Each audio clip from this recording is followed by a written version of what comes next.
அணு ஆயுத போர் அவ்வளவு சீக்கிரம் ஈஸியா நடந்துரும்னு நினைக்கிறீங்க? இப்படிதானங்க இரண்டாவது உலக போர்லையும் கூட பார்த்தாங்க. போட்டுட்டான், என்ன நடக்கும்? அதை விட பதிலடி கொடுக்காதீங்க, தவறு, ஊ அப்படின்னு கத்துவானுங்களே ஒழிய வேற ஒண்ணும் நடக்காது. அப்படி நடக்கிறதா இருந்ததுன்னா இப்ப நடந்த இந்த தாக்குதலை கண்டிக்கணுமா இல்லையா? நீ எப்படி உள்ள வந்து தாக்குதல் நடத்துற? அது செய்ய வேண்டிய வேற யாரு?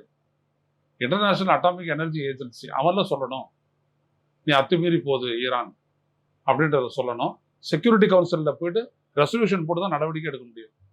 இந்த மாதிரி தன்னிச்சையான நடவடிக்கை எடுக்க முடியாது. இந்தியாவுடைய ஸ்டாண்ட் என்ன மாதிரி சார் இருக்கு? சைலண்டா இருக்கிறது. அமெரிக்காவுக்கு ஆதரவா. அமெரிக்காவுக்கு ஆதரவு தானே.